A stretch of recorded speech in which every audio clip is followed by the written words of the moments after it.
Ooh, the Golden Stallion, the man of tomorrow, Savzu, the rated R radio star. I'll tell you, feeling like it's Christmas in... Well, it's October. October. Shit. Can't say Christmas in July. I used to do that. My Uncle Art used to always do that. But anyway, that's neither here nor there. Your Uncle Art is Jewish. Well, no, but he ran a lake. He ran like this camp called Crystal Lake. And, you know, most of the people that went there weren't Jewish. And so he had to do this whole Christmas in July thing. I think it was him saying, you know, fuck you, Jesus. I'm going to do Christmas in July. Yeah, that's a very Jewish thing to do. That's a very Jewish thing to do, actually. Oh, boy, I'm going to lose a patron over that comment. Anyway, so... Well, bye-bye, Felicia. Yeah. No, I know I have lots of Christian listeners, and they know I love them. So, all right. Anyway, you know, it's one of these points, one of these times, I need to show you. There's some Christian music I want you to hear. Ooh. That is like... I'm curious about that. Sure, I can... This shit used to give me chills in like a kind of a good way, but in a weird way. Mm-hmm. And now I think about it and it gives me chills in a completely different way. And it's not the good way. Like there's songs by a guy named Carmen, who I actually saw in concert. There's a song, The Champion. The guy's name is Carmen? Yeah, guy's name is Carmen. Well, wait a minute. I thought there were only two genders. Wait, what? Don't tell this guy that. Anyway, but he had this. He was very popular in the whole Christian music scene back in the 90s. He had a song called "The Champion." He had another song that was like about the, you know, God in America again or something like that. Oh, make America godly again. Well, I mean, let's be clear. The guy was like, you know, was certainly a Mexican. Like, oh, he's Mexican. In fact, I don't even think he was like. I don't even know if he was born in America. But regardless. Wow. Anyway, like this shit I used to think was like really epic shit. Then there's this other one. He's not Catholic? If he's Mexican? No, he definitely wasn't Catholic.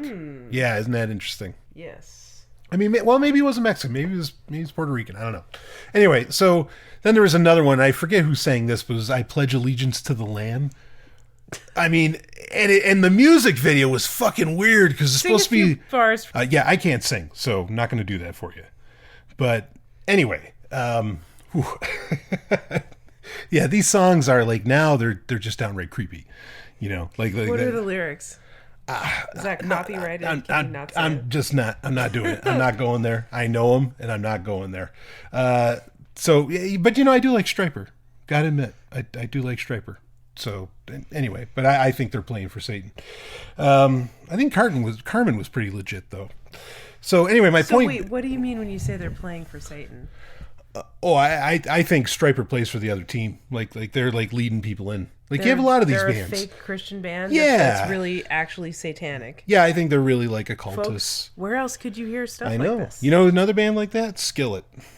And you tell me, like that album Awake. I mean, it's a one eye right on the fucking cover. They should know better than that. There's some devil in the skillet, huh? Yeah. There's some hot sauce in those eggs. That's right. So anyway, well, enough of talking about that. What I was talking about is it felt like Christmas today for me. Of course, this is getting released on October 19th, 2018. We are coming to you from a hotel room, woo, and which we've been, you know, doing for a bit here. But anyway, the reason being is this is one of those. In fact, I can't think of since like maybe 2009. And by the way, this is your Relationship Rhombus Show, folks. You are being joined by me and, of course, the lovely and hyper-intelligent Dr. Stephanie Murphy. Hello, right from a bed. It's time for your Relationship Rhombus. Yeah, and we're going to get into your questions in just a second here, but I just got to get this stuff out. Like, today, I mean, it was crazy. Not since 2009 have I seen this many albums, like, really all come out at once from people that, like, I really love. And, like, there was a new Amaranth that dropped today called, the album's Helix. Badass album. I was working out to it earlier. It is amazing. I mean, it's absolutely amazing. I haven't had a chance to listen to that yet, but I can't wait. Yeah, but oh man, like I can't even list them all off. Lindsey Sterling came out with a deluxe edition of one of her albums. Marty Friedman came out with a live album. People remember Marty Friedman from, he was the lead guitarist for Megadeth for the longest time. Just pure fucking talent. The new Arion album came out. There was a new Whitesnake box set that came out. I mean, the list goes on and on and on and on as far as what came out today. Music-wise, I mean, I couldn't keep up. There's a new Disturbed album. Disturbed? Yeah, new Disturbed, new Wow. Soulfly. I mean, like, there was Disturbed, tons. but I didn't hear about that. Right. I mean, it's amazing how much came out today. I was stunned. And then not only that, but then my Neo Geo Mini came in today, and also my Mega Man X91 controller. I mean, like, it feels like Christmas. Like, all this stuff came out. I don't know what the deal is. And it's snowing. And it was our first snow in New Hampshire. I mean, just crazy.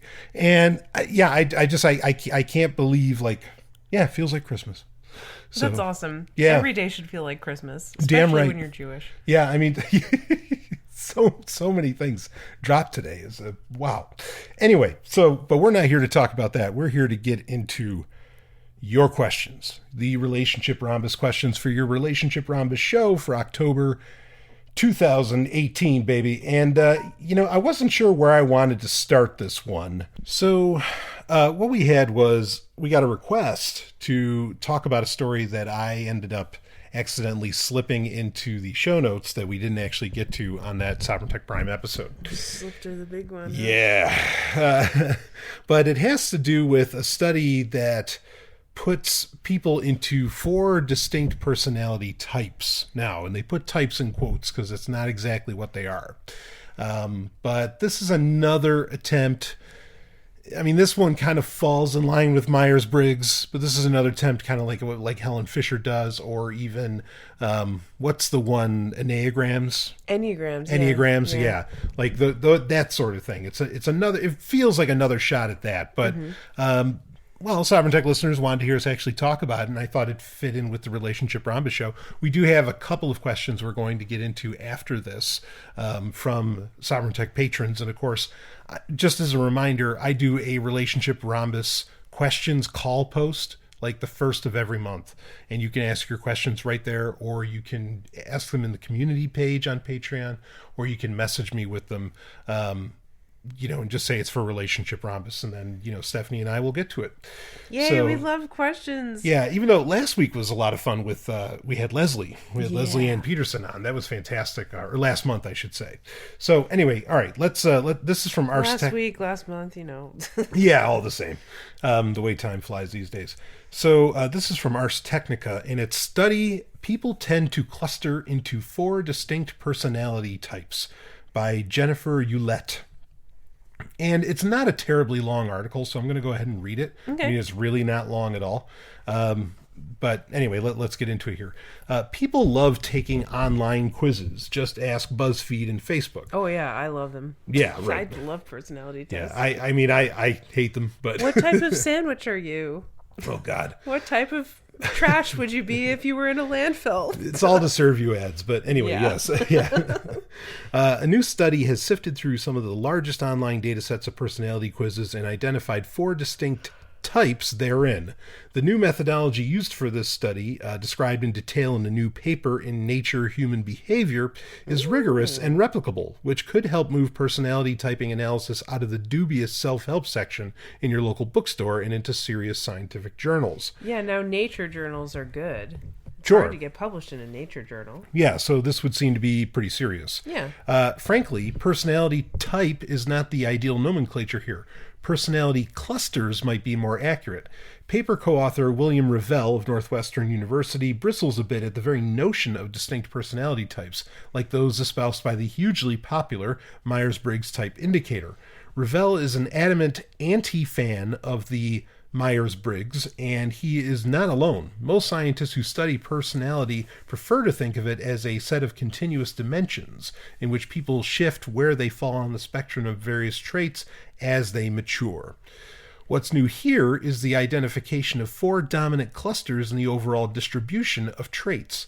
Revell prefers to think of them as lumps in the batter and suggests that a good analogy would be how people tend to concentrate in cities in the United States. Quote, "We're not saying that everyone is in one of these 4 those 4 categories," end quote. Divide the country into 4 regions, north, south, east, and west, and then look at how the population density is distributed. You will likely find the highest concentration of people living in dense cities like New York, Chicago, Los Angeles, or Houston. Quote, but to describe everyone as living in one of those 4 cities is a mistake, end quote, he says. Similarly, quote, what we're describing is the likelihood of being at certain parts of that distribution. We're not saying that everyone is in one of those 4 categories, end quote. Right. So you might not be like actually from New York, Chicago, LA, or Houston, but you could pick one of those cities that you're closest to or you identify with. Like, yeah, it might be more New York or more LA or something. Right. And certainly you are affected by that city, even if you live 200 miles outside of it. Yeah. I mean, anyway. So you've been trying to get away from New York forever. Forever. Just, you can't. It's like a gravity well. Yeah. Reading on, the Northwestern researchers used publicly available data from online quizzes taken by 1.5 million people around the world. That data was then plotted in accordance with the so-called Big 5 basic personality traits. Wait. Online quizzes? Is this like the BuzzFeed quizzes? Like, seriously? Or what kind of quizzes? They didn't say where they got the data. No, I'd have to read the paper more. Okay. Yeah, it didn't say. But okay, anyway. They kind of glossed over that. That's kind of important. Yeah. That data was then plotted in accordance with the so-called Big 5 basic personality traits: neuroticism, extroversion, openness, agreeableness, and conscientiousness. The Big 5 is currently the professional standard for social psychologists who study personality. They then applied their algorithms to the resulting data set. The 4 types, here we go. Ravel admits that when his Northwestern colleague and co-author Louis Amaral came to him with the initial findings using traditional clustering algorithms, he had found 16 distinct clusters. Ravel was instantly skeptical. Quote, that was ridiculous, end quote, he says. He didn't think there were any types at all lurking in the data and challenged Amaral and another co-author, Martin Gerlach, to better refine their analysis. Wait, so the guys found 16 personality types. That's exactly like the Myers-Briggs. And this main author is not a fan of Myers-Briggs. And so he's saying was like, that's no, ridiculous. It can't be. That's too many. Narrow it down to 4. Right. Now, I will, and I just want to take a second on this, not much more. You are a fan of the Myers-Briggs tests. Yeah, we've talked about it on the show. I Yep. mean, I think it's great. I know it's not the most scientifically rigorous, but I also think that people say that because it was invented by women. Oh. Dun, dun, dun. So, yeah, but you are a fan. So, and you are a scientist. I mean, yeah, not everything I believe is perfectly rational or anything like that. Whoa, but like breaking news. No. Well, but I mean, like, it works for me. Like, I've taken the personality test and I've gotten consistently the same result. And right. I feel like it describes me very well. It helped me understand myself to read about some of the cognitive processes and stuff. Sure. And I've heard a lot of critiques of it, but for me, it's useful. Self-knowledge tool. Not the only one, but, interesting and useful. Yeah, I'm not going to get like lost in the weeds on it, on where like I kind of sit with it, but I really more or less thought it was BS. That is so INTJ of you. I know. Yeah, but I mean, you have helped convince me that there's some worth here. So anyway, let's read on with this one.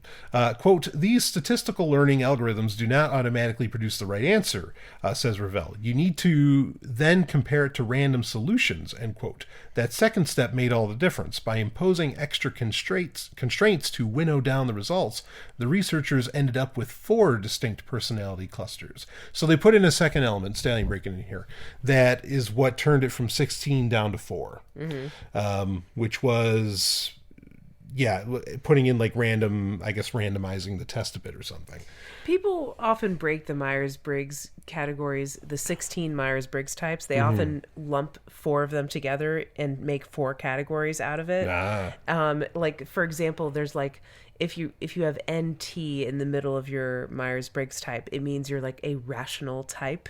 And those people tend to be very like analytical. If you have like ST, I think those are like the guardians, like they're like the law and order kind of types or something like that. And there's 4 categories, but it doesn't follow like a distribution of the population. Like the rational types are a lot rarer than like the types that basically want to uphold the status quo. Right.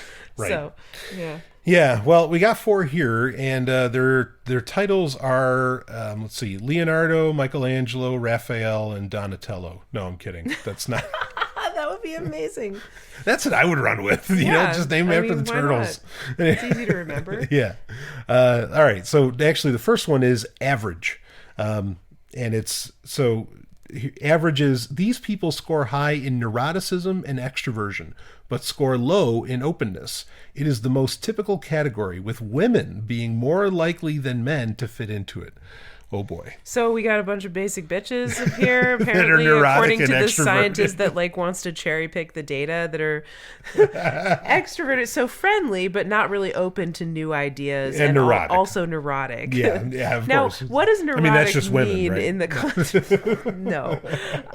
What does neurotic mean in the context of the big 5 personality indicators? Is neurotic, does that mean like fearful, or like freaks out when they're put in a new situation, or like not adaptable to change? Or that's sort of what I imagine it meaning, but I'm not sure if that's correct. Yeah, I don't know what their definition would be on that, but I think that runs into a major problem that I'm going to have with this from the get-go that I'm going to save. So anyway, neurotic was like a bullshit term invented by Freud to like be a catch-all for any woman that he didn't like how they were behaving. Yeah. So it was hysterical.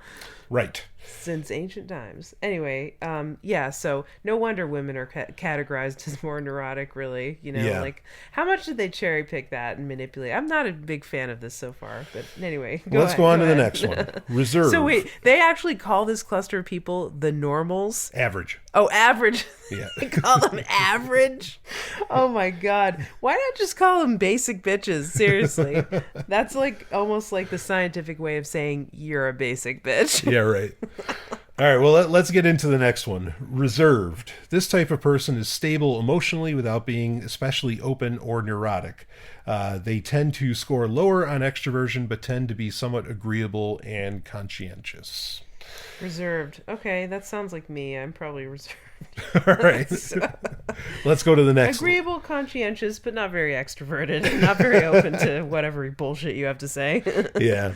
Well, let's read through them. Okay. And then we can break them down. Yeah. Let's see. Role models. These people score high in every trait except neuroticism, and the likelihood that someone fits into this category increases dramatically as they age. Quote, these are people who are dependable and open to new ideas. These are good people to be in charge of things, says Amaral. Women are more likely than men to be role models. So, well, okay. All right, I want to read what the next one is, but I think this is like, if one of them was better than the rest, I would assume that that's the one that's better than the rest. Yeah, well, that's interesting because, like, the names of these categories are pretty judgmental in themselves. You know, Sure. like, oh, you're just average, but, like, he over there is a role model. Yeah, but interestingly, they're saying women are more likely than men to be role models. Okay, I mean, they're not wrong about that. Sure, I agree. And that's because women are better at inducement. So, okay. Listen to Ryan's audiobook. Yeah. All right, so next The emotions is of normal people. emotions of normal people. Well, and normal doesn't mean normal like people think. Yeah. With that book. But anyway, so the next one is self-centered. These people score very high in extroversion, but score low in openness, agreeableness, and conscientiousness. Most teenage boys would fall into this category, according to Ravel, before hopefully maturing out of it. The number of people who fall into this category decreases dramatically with age. I'm going to say just quick on that one. I don't know. I know some people that get older and they become even more self-centered, like significantly more self-centered. Yeah. So we've got role models, teenage boys, normal basic bitches, and reserved people. Yeah.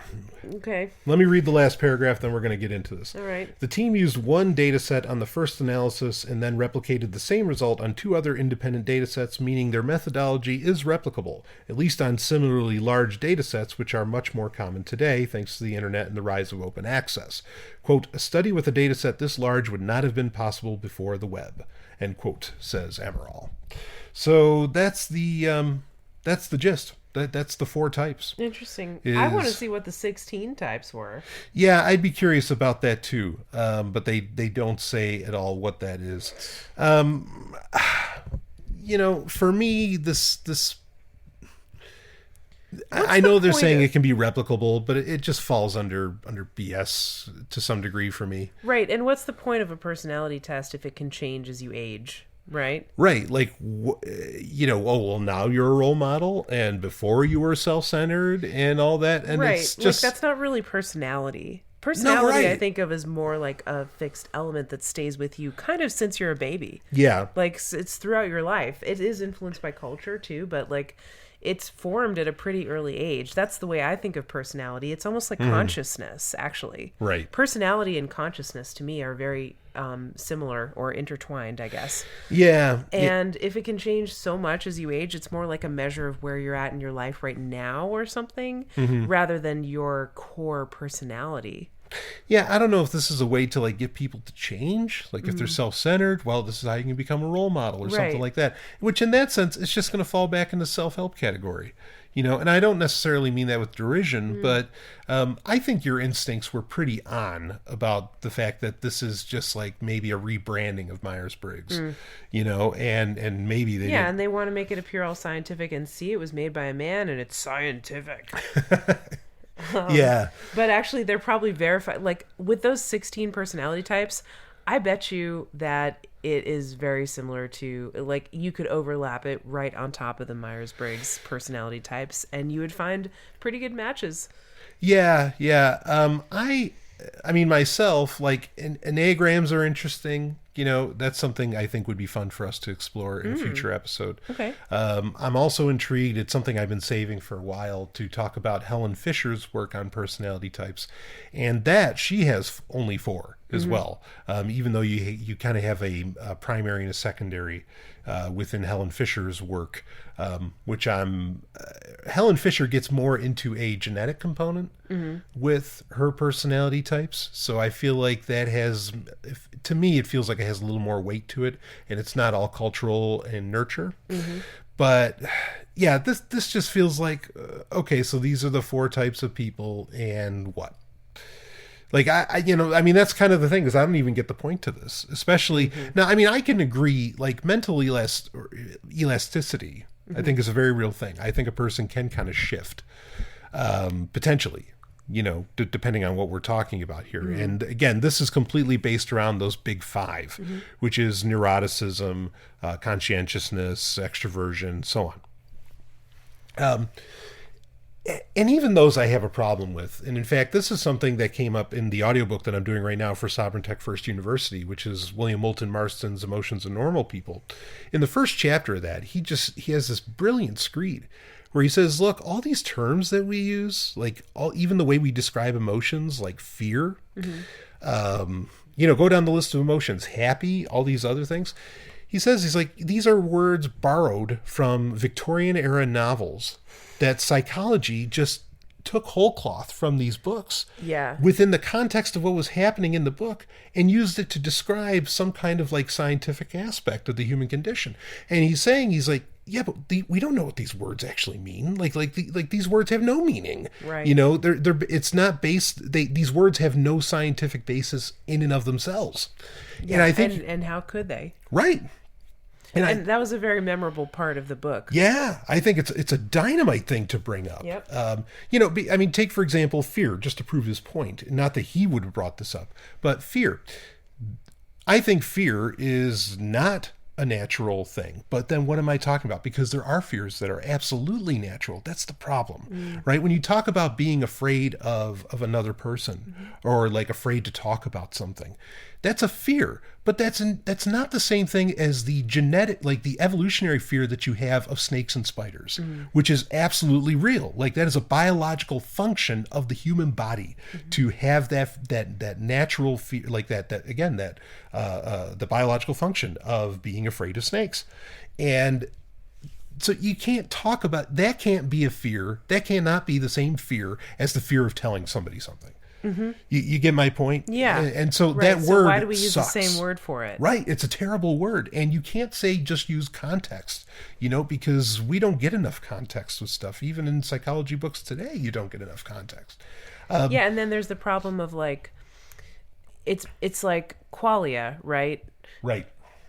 Do two people experience fear the same way? No, they probably don't. But how do you communicate to somebody and have them actually understand the way that you experience certain emotions without them experiencing those same emotions? Right. I mean, they might experience them too, but the way that they experience them might not be the same as the way you experience them.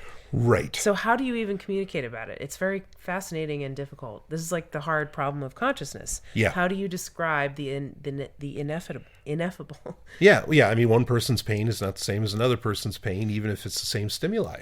And how do you describe that? So yeah, I have a problem with the basis being the big five. Neuroticism, extroversion, openness, agreeableness, and conscientiousness. Like, what the fuck do those even mean? And I guarantee you, if you read what do you mean by that, they're going to use a bunch of terms based on emotions that, again, come from very, very dubious origins, as far as like they may have no place whatsoever within science. So yeah, I just feel like this is BS. Like it doesn't mean much to me, and I guess a point in favor of, and I guess maybe I'm not going to get into it now. We'll do it for another relationship rhombus. But like another point in favor, I think, of Helen Fisher's work is that it's more based around action, not around what you're feeling, not around necessarily what you do so much, or not around like how you react, but like actual forward action that you take. Like one of the types is explorer, another type is diplomat, and so on. So maybe there's a little something more there. I don't know. I mean, I'm very skeptical of a lot of these different personality things. So anyway, yeah, that's the four types. I mean, do you have any thoughts? Any thoughts you want to share on these, Stephanie?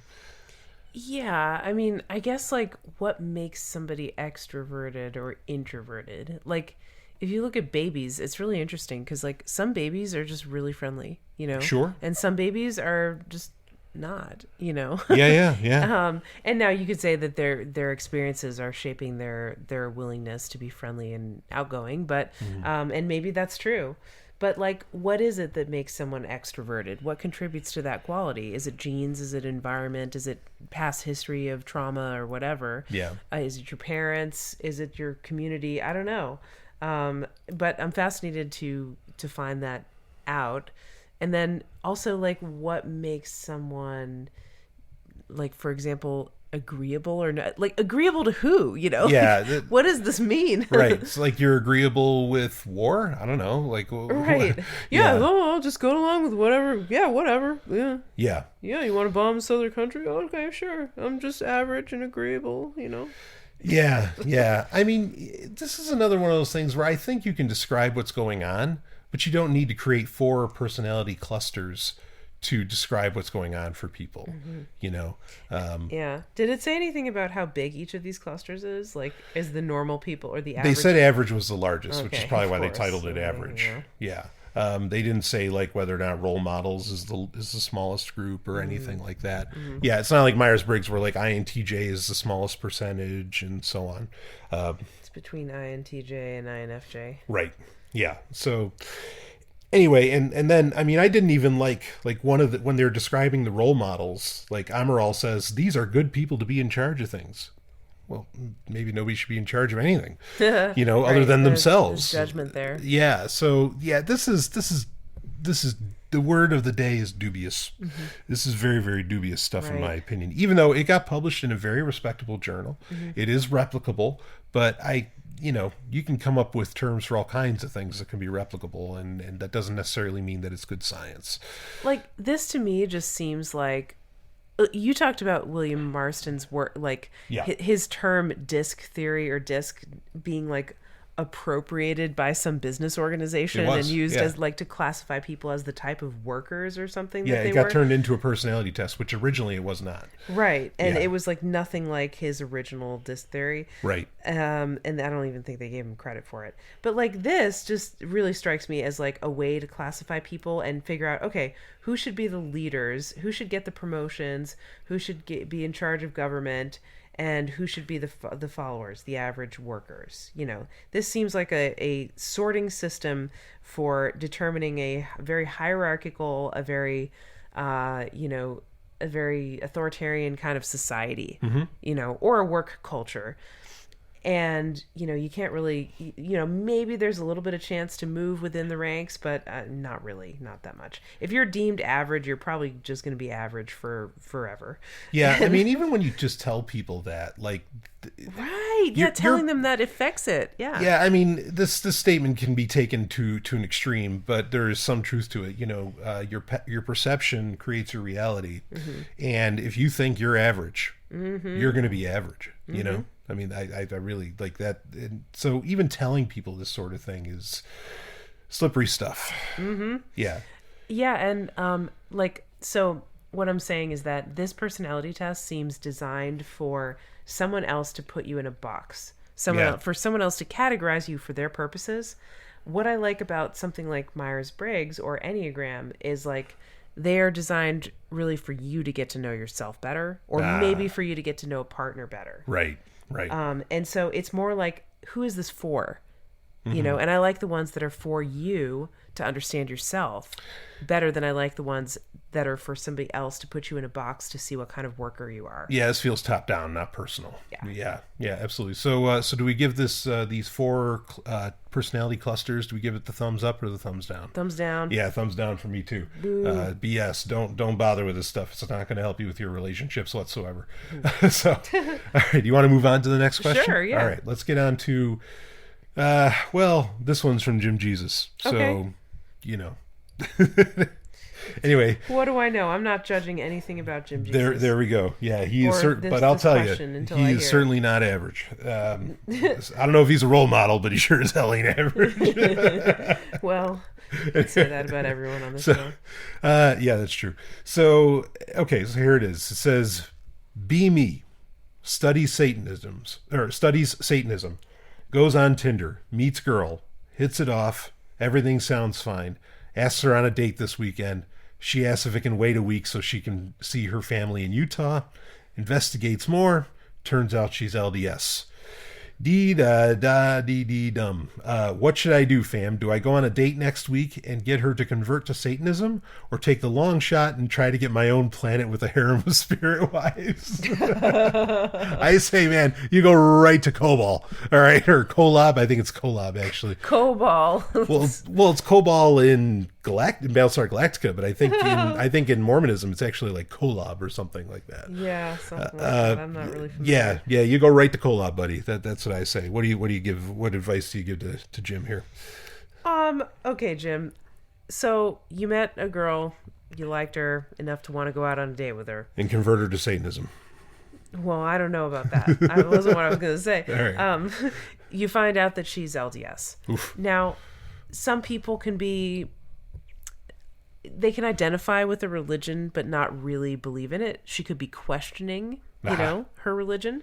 She could be about to leave, on the verge of leaving the Mormon church. Maybe that's why she's attracted to you. Hey. Because you represent a way out, but she's just having trouble squaring that away with her family. And are they going to still talk to her if they leave the church or whatever? Mm-hmm. So, I mean, you never really know about that stuff until you get to know her. If you're, hell-bent on being alone forever, don't go out with her, you know, and don't give her a chance. But if you're willing to come at her with an open mind and not be trying to change her right off the bat. Yeah. If this is someone you could actually see yourself being in a relationship with, or maybe the door is open for that based on just your first interactions, don't go at it trying to change her. Go at it with some curiosity. Ask her, so, do you really believe in this Mormon stuff? Like, tell me about your background. Tell me about your childhood. Did you go to church a lot when you were a kid? I've never really known anybody who was Mormon. Tell me more about it, or whatever. Maybe you have known people who are, and you know them all too well. see if she's curious about your experiences with it. See if she asks you questions. I think if this is someone that you actually want to go out with, then, have an open mind. And like I said, don't be trying to change her right away. Ask her questions, and you might be surprised. You might hear some stuff that makes you a lot less concerned. Or you might hear some stuff that makes you a lot more concerned, and then you can run. I feel like a Mormon's on Tinder. They ain't that Mormon. If she's on Tinder, that's a good point. Like, I mean, I'm kind of like here, I mean, some people, like, look, I've stooped some Adventist gals. And let me tell you, I mean, first off, I shouldn't have been able to, because really they're supposed to be married. But, some people, some of them, they're Adventists in the streets and Satanists in the sheets, you know what I mean? And so maybe we got a case here where, it's a Mormon on the streets and then Satanists in the sheets. I mean, is it something you could overlook? Is it something you could? Depends on the underwear. Depends on the type of relationship, right? Yeah. If you just want to, have fun for a little while, maybe she's a Jack Mormon. Yeah, have you ever heard of this? Jack Mormon means a Mormon who's not really that Mormon, like you said. Oh, like Orgasmo. Mormon who does stuff that's like, not like Orgasmo. Is Orgasmo Mormon? Yeah, that was the whole thing. They were LDS. Oh, okay. I forgot about that. Jesus part. And I Love You Too, Troy. I guess it has been a while since I watched Orgasmo. It's such we'll a great have to movie. fix that. But anyway. Well, it's a little rapey, but anyway.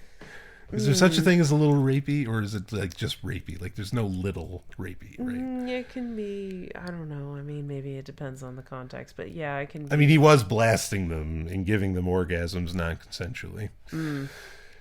Yeah. That's a bit of a problem. That is problematic. I agree. Yeah. Well, we'll have to watch it and just see just how problematic it is. All right. We'll give it a feminist critique of Orgasmo. But anyway, yeah, what I was going to say was that Jack Mormons are Mormons, is like Mormon slang for like a Mormon who smokes, drinks coffee, isn't a good Mormon, doesn't go to church. My kind of Mormon. Right? And, maybe she calls herself that just because she knows that her family will disown her or not accept her if she doesn't, but she really doesn't believe it. So, my bottom line is, I think get more information. Yeah, I mean, because the problem is that if she doesn't really believe, you might not be able to get her to convert to Satanism, but you're probably not going to be hitting up Kolob, in the near future. Like, you're not going to get your own planet and your own star system and everything. Yeah, that's true. You have to weigh the consequences. Yeah. But, I mean, on the bright side, she's probably used to polyamory. Wow, that is a definite assumption. She might have experience with polygamy. She may not. Did she grow up in a fundamentalist LDS family? Did she know anybody who was polygamous growing up in polygamous families? What does she think about it? There's a huge variety within Mormons about what their ideas are about that, and about everything. Yeah. So really, you just have to talk to her.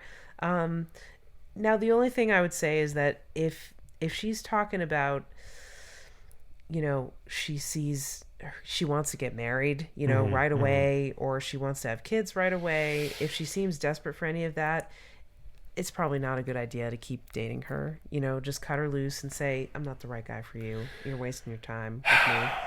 I mean, you're going to have kids if you want to get a planet. That's right. It's part of the package. God said. Part of the package. I mean, I'm a little terrified of a star system run by Jim Jesus, but I mean, the music alone would be horrifying, and I don't know. But here's the thing. Actually, here's the ultimate question. Ask her if you can. Ask her if she's into like spanking, and if she is, then I say go the Satanist route, like convert her to Satanism, because that's just part of the program. You're saying make it into a kink? No, well, I'm saying... Yeah, I mean, like, maybe she's, like, wanting to do something bad, and she's dating Jim Jesus because she wants to be bad. Yeah, she's like, oh, look at this bad boy. Something. Anyway. Maybe. All right, well, there we go. So, I don't know if we gave you, I think, a lot of great advice. I think we did. Yeah. I think it was great. So, we'll leave it at that. All right, so you want to get into our last question for the show? Sure. Okay. This is going to be a tough one. And I've wrestled in my mind with some of this, okay? So here we go. This is from a woman, okay? That's all I'll say. just finished reading The Sovereign Universe Volume 1, okay, which is my new book, by the way, folks. You can, I'll try to make sure there's a link in the show notes for it. It was awesome. A lot of fun to read. I'd be interested in Stephanie's thoughts on the fact that Agent Sovryn died and Brian Soviet has taken his place. This is in the first story where I mean, you know this from Soviet Tech 2, which is the fictional episode of Sovryn Tech that we did, where you find out that, or it was hinted at the end that Brian Sovryn was, and I even wrote another short story that kind of made it blatant that Agent Sovryn died, or quote unquote died, and Commander Soviet took over for him. Who Brian Soviet is, for those that aren't familiar with the Sovereign universe, it's a fictional universe. Commander Soviet is like an alternate universe version of Agent Sovryn. So it's the same guy. They look exactly the same. They can talk the same, even though in audio I usually have Commander Soviet's voice be a lot deeper than I do. So yeah, it's a mirror universe thing. Anyway, so Brian Soviet has taken his place. He doesn't tell anyone and is now pretending to be Agent Sovryn and having sex with the women under false pretenses. I can't believe that Stephanie wouldn't have noticed something being off about Brian. Yeah, that's very problematic. This is very problematic. And you have to understand, listener, Brian wrote these stories, not me. Yes, if I had written those stories, I don't think I would have written that in. You know, I think that in real life, if someone was impersonating my guy, I would know. Yeah. I mean, definitely suspension of disbelief here. And well, on a lot of levels, obviously. And these stories are, I mean, another thing to keep in mind quick is that I do write all of this stuff to be pretty tongue-in-cheek. Like, I mean, it's fun. There's some serious philosophy in it, no doubt about that. But, like, I really do write them to be over the top on purpose. The characters are a bit one-dimensional, shall we say? Sure. It's meant to be like pulp novels. You know, that's kind of the idea behind it. But so you think you would definitely notice the difference, like if it was Brian Soviet that you were going down on or something. Absolutely. I would know. You'd know. I would notice the difference. Yeah. I think you're right. I think that's a plot hole on my part. But I did wrestle with this. First off, so I'm kind of a pantser when it comes to writing. What does that mean? So you're either a planner or a pantser, or I think I'm somewhere in between. A planner is somebody that plans everything out before they write it, you know, really well done outlines, and they make that happen. Okay, and then they write it. A pantser is somebody who just starts writing and goes by the seat of his pants, you know? And I am much more the pantser, but I've found being a pantser that a lot of unconscious stuff comes together very beautifully in ways that I could have never imagined and would have never been able to think, that I would have never been able to outline. Itself out in your brain. It does. The outline up here. Right. That's how it works out for me. So when I did Soviet Tech 2 and I killed off the character of Agent Sovryn, quote unquote killed off. Of course, when you read more in the book, you kind of find out Agent Sovryn is kind of alive. Spoiler alerts, folks. I didn't know there'd be that much of a gap between stories to where, like, that even, you know, where Brian Soviet as pretending to be Agent Sovryn would have even really had the opportunity to engage in that much sex. Like, I figured there would have been a couple moments and that would have made for some interesting stories where, yes, Stephanie, you would have realized, hey, wait a minute, this isn't my guy. And then, you know, Brian Soviet's got to go down. You know what I mean? Like we got to do something about this guy. And then, you know, Agent Sovryn would effectively come back.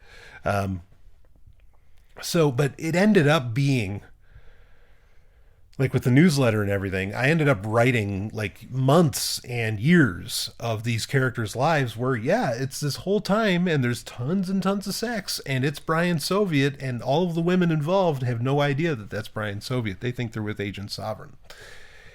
And yeah, that's really problematic. Like I mean, that's really, like, not cool. And I do feel a little uncomfortable writing it. And I mean, and it does raise, in my opinion, it raises huge ethical questions of, like, is that the same person? You know, now what inspired this? It actually wasn't the mirror universe that inspired this. What inspired this whole thing of Commander Soviet and Agent Sovryn being the same person was the second Austin Powers movie. Oh, I remember that one. Yeah. Yeah. Now with Heather Graham. Now in the credits, there is just, in my opinion, one of the sexiest fucking scenes ever.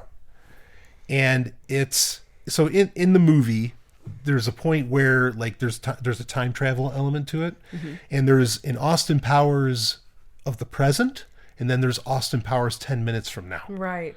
Okay.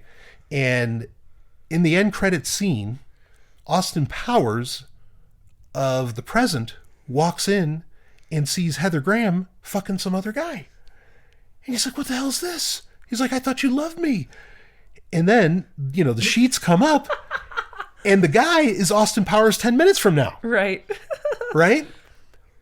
And so, you know, Austin Powers of the present walks, you know, sits down on the side of the bed, and they're both kind of like, you know, the other two are kind of under the sheets, and they're having this little conversation. And he's like, well, I can't blame you. I mean, look at him. The guy's gorgeous, you know, the guy's handsome, you know, Austin's talking about Austin. And then, you know, like both Austins are like, well, what do we do? And Heather Graham just kind of like looks to the left and looks to the right, looks at both of them, and she just kind of like moves her right leg a bit and just grins, meaning she's going to fuck both of them. Right. And I always thought, and we're talking, when did that movie come out? 2000, I think, something like that. Oh, maybe even earlier. Yeah, maybe earlier. 98. And I thought maybe the first one I thought was like in 98. But anyway, I was like, oh my God, that's so hot. Like, that is so fucking hot. And well, anyway, I could get in. You had to go and kill off Brian Sovereign. So. Well, I know. Well, and so in Soviet Tech 1, there's a scene where you know, Commander Soviet and Agent Sovryn are both stooping a gal. Actually, in Soviet Tech 2, you get that as well. But anyway, I mean, like, I could get into some personal stories in my life. I had a best friend who a lot of people thought he and I were kind of twins. And, you know, we had nights where we stooped a gal together. And, you know, that was some pretty amazing stuff. But anyway, like with the Austin Powers thing, okay. So I'm not just, point being is it's not just hot because it's in a movie or whatever. Anyway, the Austin Powers thing, like, it really does raise that raises some huge ethical questions. Like, is that all right for Austin Powers 10 minutes from now to be fucking Heather Graham without her realizing that that's not Austin Powers of the present? Like, isn't that rape? Well, and it's so close to the original Austin Powers that, and you know, that she can't tell the difference. And right, but then, you know, it's especially when it's only like a 10-minute difference. Yeah. Like, I mean, I could see the argument for rape, but then at the same time, I'm like, whoa, wait a minute. You know, like, well, what is that? You have to ask her what she thinks about it. I mean, it was implied in the movie that she didn't mind and she thought it was cool. Yeah, but when they're initially fucking, she's fine with the two of them. Yeah. But when they're initially fucking, she doesn't know that that's not really right. But that's then not she her finds out, and she doesn't seem to care at all. I know, but like, okay, well, two examples I want to bring up. One is Revenge of the Nerds. Okay. Oh yeah. Where Lou Skolnick fucks. I mean, I know we're talking about fictional stuff, but here, folks, I mean, the whole thing's fiction. Lou Skolnick is fucking Betty. And she thinks it's Stan. Yeah, because he's wearing a mask. Yeah, because he's wearing this Darth Vader mask. Yeah. And then when she's done, she's like, "Oh wow, that was amazing! You know, nerds are the best," and blah blah blah. But you called that out as rape. Yes, that is rape. But isn't that the same thing? Because like she said at the end that she loved it, and she wasn't mad at all. So if she loves it after the fact, is it not rape anymore? Yeah, I mean, I guess she didn't experience it as a rape. That's what she's saying. But, like, it's not really safe to go into a situation like that assuming that you can trick a woman into having sex with you thinking that it's someone else, that it's her boyfriend, and just think that you're going to be so good in bed that she's going to not mind. Right. And that's what the movie perpetuates, that idea that if you can somehow con a woman into fucking you by pretending that you're actually her boyfriend, Yeah. She might not think that that's rape, because she might just love your sex moves so much and be so impressed by your dick that, she won't even mind. She won't even be mad. Whereas I think it's reasonable to assume that in real life, most women would be very mad. And in fact, there was a case where this is a very interesting case. I think it happened in the UK, where there was a woman who thought she was dating a guy, and the guy that she was quote unquote dating was actually another woman. Oh. And maybe a trans man, or she was just pretending to be a man in order to date this other woman. And they actually had sex, and somehow this woman turned off the lights, put on a strap-on or something like that, and the woman that she was having sex with didn't know. She thought she was fucking a guy. Yeah. And when she found out that it was a woman that she was fucking, she became enraged. She thought that this is rape. She actually filed charges against the woman who deceived her in that way. And you could say that that's a bit of a gay panic, maybe, but she did lie to her about her gender, and the woman was heterosexual. She didn't want to date a woman. She was looking for a guy. So, it does legally hold up in court that if you pretend to be someone you're not. Now, we could say that this happens all the fucking time on dating sites. Everyone pretends to be someone they're not. People lie about their age. They lie about their weight. They use pictures of themselves from 10 years ago. They put on makeup. They lie about their height. They put on, they use old pictures where they were 20 pounds skinnier or whatever. And they, often meet up with people and they're like, well, you're not who you appear to be in the pictures. Right? So and sometimes those people have sex, even though the person that they're meeting is different from the person they thought they were meeting in the pictures. Or sometimes they have sex not knowing that, hey, this guy's actually married and he didn't tell you about it. Right. Or this person actually has a sexually transmitted infection or something that they didn't tell you about or something. Yeah. Or this person's actually 20 years older than they told you that they were. Yeah. Or something like that. Who the fuck knows? And, there's always gray areas. But, I think that if there's information that's important to someone to make the decision about whether they're going to fuck you or not, and you lie to them about that information or you don't tell them that information, then, you're engaging in deception that could become rape. Oof. And you should assume that it will be rape. All right. Well, it may turn out that the person doesn't mind that they were deceived, but that's basically them choosing to drop the charges in their mind, Yeah, I really feel like I have one more question I want to ask you. Okay.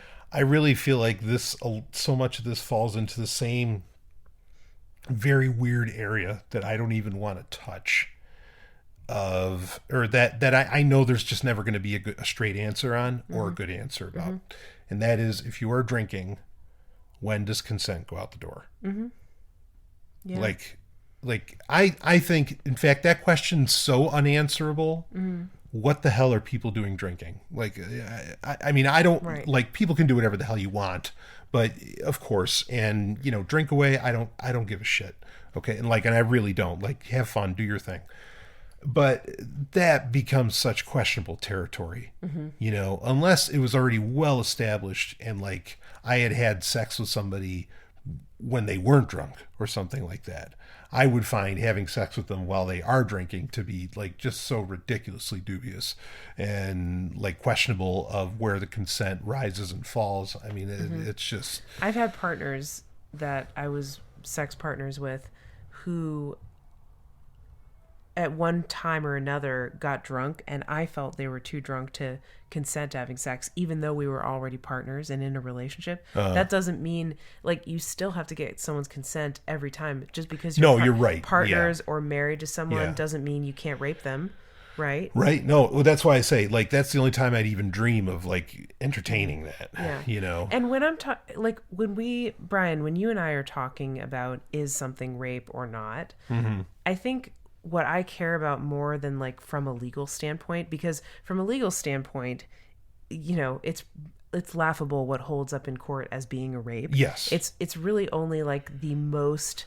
the rapes that happen in a dark alleyway from a stranger, and the woman is not drunk and she's wearing like a nun habit as she's walking through this alley, and she's not like, she's walking through broad daylight, she's not walking like, if there's nothing they can blame the woman for, then they will uphold the conviction of rape, right?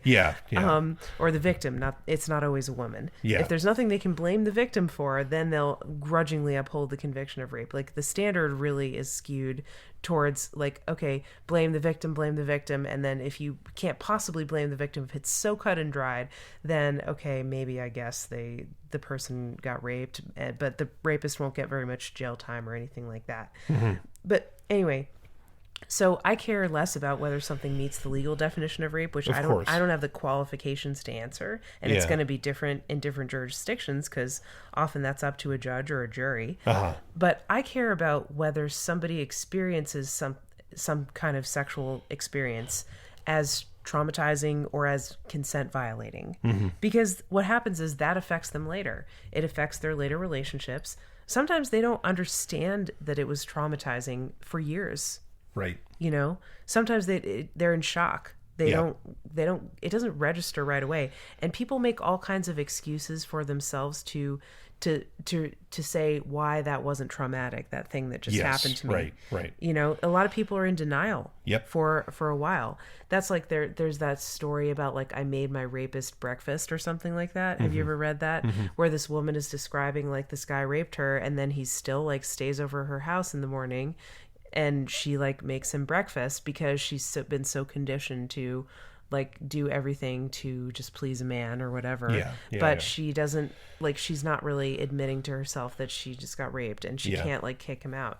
And so people sometimes take a really long time to process something and understand how it affected them negatively in a traumatic way. And if I'm in the dating world or if I'm going out into the world and having sex, I don't want to be traumatizing people. I would like to try, my best to not leave people with negative, hurtful, traumatizing experiences. Right. And so because of that, because I care about my fellow human beings, especially someone I like enough to want to have sex with, I'm going to be impeccable about consent.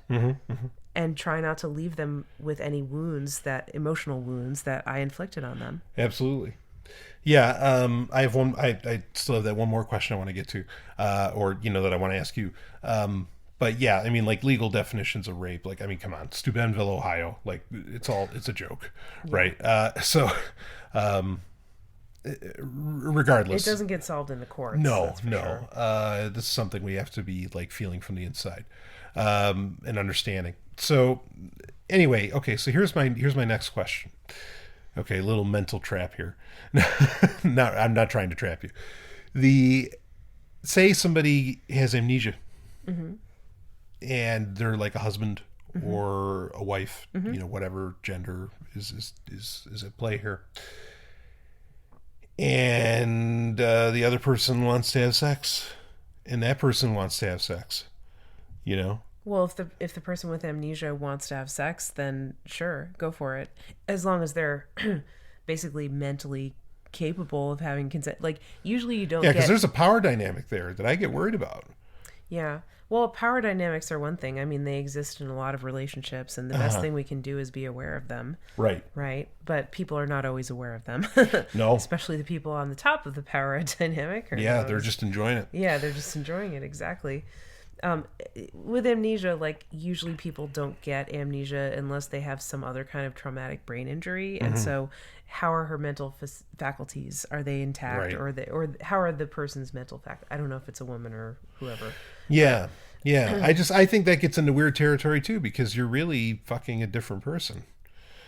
Sure. in a real way, I think you are. Sure. And so I'm not expecting like great answer, or not. I don't mean great. I'm not expecting like hard and fast answers on this sort of stuff. I'm just saying these are things we don't exactly think about. Yeah. Well, a person can change their mind about whether they want to have sex with someone. True. Something could happen during the sex that makes them say, no, I don't want to do this anymore.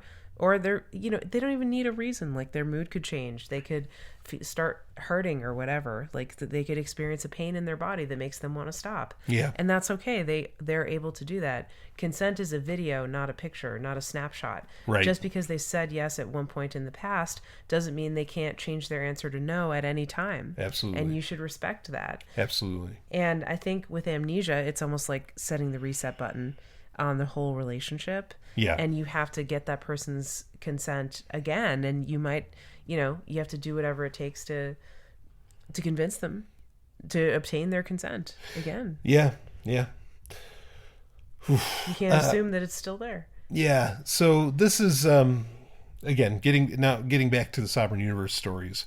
Like, I mean, the only mental gymnastic I've ever really been able to play with myself on this, as far as like how it's remotely okay, and even then it's was that they had all and that's the problem, is this consent though, like you're just saying, because they had all like already had sex, like knowing that it was like they like Commander Soviet. It's not like they don't like Commander Soviet. They've already snooped them, but again, they are thinking they're with Agent Sovryn, and so, yeah, it's a very ugly thing, and it's something I will wrap up and try to make tidy in future entries in the Sovereign Universe, and try and clean up and rectify. But admittedly, it's tough to like enjoy so much the stories right now, knowing that like, oh, this weird dynamic's going on, and it is kind of weird. There's really not like a great answer for it, but I think it's porn, and most porn is very problematic. It's worse than yours, Brian. Not that makes it okay, but I think that's an opportunity for you to, I don't know, just maybe reflect on that and figure out how you want to change it in the future. If you do, it's an opportunity to tie up that plot hole, and I'll tell you, I mean, and the patrons can kind of, they can learn about this kind of ahead of time. So because I don't think I'm going to run with this, I've had to rewrite like the script 3 times over. One of the initial scripts, the idea is that Commander Soviet and Agent Sovereign become one person. And that was like a way to kind of clean it up, to like make it where, okay, no, it's been the same person, and then gets into like some weird time things. But anyway, so that was one way that I was going to try and rectify that whole situation and to make it cleaner. Yeah. I mean, and that's I think that the new person would still owe them an apology, though, to say, like, explain what happened and say, look, this guy has no morals in a bad sense. Yeah. He did this. He did something wrong, and I'm sorry that you experienced that. And what do you think about what happened? Yeah. I mean, and I could get really fancy, like with some of my theories, not just my theories, but some theories on time itself. And, like what is that could get, I could come up with some really, really wild explanations that could try and make this okay. But bottom line is, I love the question. It was a great question. Yeah, I know how I wrote this, and it's not really kosher. But I'm going to, in the long game, I'm not going for collab, but I'll get this to where like it makes sense, and you can feel good about enjoying the stories. So that's my guarantee to the Sovryn Tech listeners. Cool. Yeah. So, but I think that was a very important conversation to have about all of that. People don't consider really these things. To bring up. Yeah. So I think that's it for our October relationship rhombus. That's pretty good. We got in 3 things. Yes. Sometimes we only get in 1, it seems. That was impressive. Yeah. So anyway, Stephanie, you'll still be, I think you're going to be on the Sovryn Tech Prime episode this week. Yep. And also you might be on another episode. We might do the Commodore 64 review. Oh, I hope we do. And then I think we need to do a Neo Geo Mini review, and maybe we'll have you in on that. But it's been great having you on like all week, behind the mic with me. It's really been a joy. I've really enjoyed it too, Brian. It's really fun. Yeah. I give you my consent to do a podcast. And Right on. I really like that. All right. Well, that wraps it up for the Relationship Rhombus for October 2018. Of course, tons more episodes to come out. User Podcast is going to drop this month. You've got, we did Star Trek update. Star Wars update is coming. There's probably going to be more Emotions of Normal People, more chapters of that to get released, or more parts of that to get released. And, there's going to be other things too, including the special $5 patrons posts that are going to be coming, where I talk about kind of the wilder shit that I have in my mind. So all that's all lined up for the rest of October. Plenty to get into. Stephanie, again, thank you so much. And I will see all of you on the other side.